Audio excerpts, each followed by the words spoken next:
नमस्कार साथियों। साथियों, कल हमने प्रकाश के परावर्तन के नियमों को समझा था। आज हम उसी से संबंधित थोड़ा और आगे बढ़ेंगे और प्रकाश की एक और घटना जिसे हम अपवर्तन कहते हैं, रिफ्रैक्शन, तो उसके नियमों को पढ़ेंगे। अपवर्तन के नियम।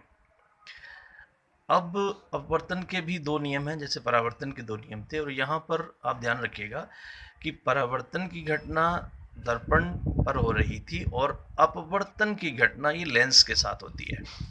और जैसे मैंने आपको पहले ही बताया हुआ है कि लेंस अपने अंदर से प्रकाश की किरणों को गुजरने देता है, मतलब एक साइड से आएंगी दूसरे साइड गुजर जाएंगी, जबकि परावर्तन में वो दर्पण पे आती है और वहीं से लौट जाती है। ये अंतर है दोनों ही घटनाओं में। तो ये अपवर्तन के क्या नियम है, इसके बारे में जरा आप जानने की कोशिश करते हैं। जिस तरह से परावर्तन में एक आपतित किरण थी और एक परावर्तित किरण हुआ करती थी, इसी तरह से यहाँ पर एक आपतित किरण होगी और दूसरी अपवर्तित किरण होगी, इंसिडेंटल रे एंड रिफ्रैक्टेड रे। और बीच में आप देखेंगे मीडियम चेंज होगा।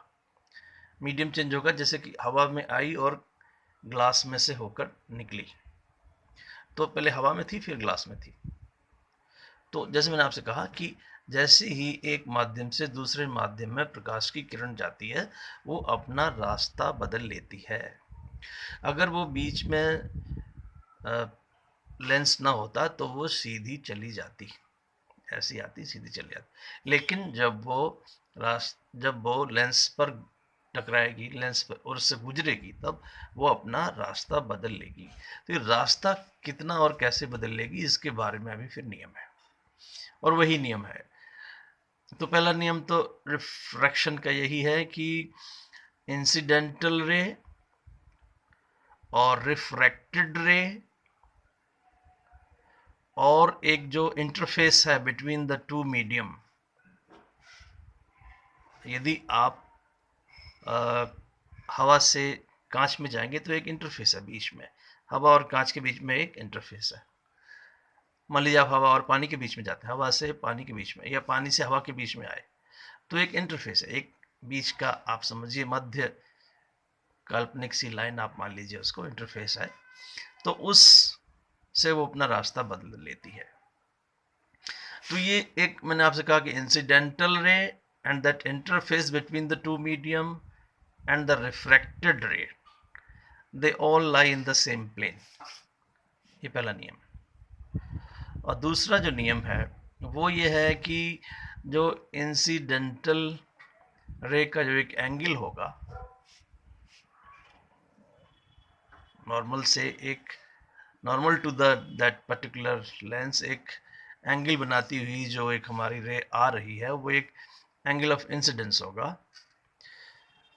आपतित कोण होगा, और उसका साइन वैल्यू, ट्रिग्नोमेट्री में आपने साइन कॉस टेन वगैरह पढ़े हुए हैं। तो sine I, I means angle of incidence, तो उसकी साइन वैल्यू, और जो एंगल ऑफ रिफ्रैक्शन होगा जो बाहर निकल के जा रही है, मतलब जैसे ही हवा से वो आई और कांच में गई, तो कांच में जब गई तो वहाँ रास्ता मैंने कहा बदला, तो वो एंगल ऑफ रिफ्रैक्शन यानी, और उस R angle of refraction R का साइन, उसका भी साइन, उसकी भी साइन वैल्यू, तो साइन आई और साइन आर, इन दोनों का जो रेशियो होगा वो हमेशा कांस्टेंट होगा। So we can say in this way that sin I upon sin R is equal to constant, and constant is defined as the refractive index of the medium 2 with respect to the medium 1. इस sin I और sin R की जो अनुपात है, इसको हम दूसरे माध्यम का पहले माध्यम के सापेक्ष अपवर्तनांक कहते हैं। तो ये दूसरा नियम है। तो इस तरह से दो नियम परावर्तन में भी थे और दो नियम अपवर्तन में भी हैं। ये छोटी छोटी जानकारियां यदि आपको पसंद आ रही हैं तो आप अपने बच्चों को देखने दीजिए, सीखने दीजिए और हमारे वीडियो को पसंद करिए, शेयर करिए, लाइक करिए। अपने प्रश्न यदि आपसे संबंधित कुछ हैं इस पर्टिकुलर टॉपिक को लेके, तो आप यूट्यूब के माध्यम से या मेरी मेल आईडी को इस्तेमाल करते हुए पूछ सकते हैं। धन्यवाद।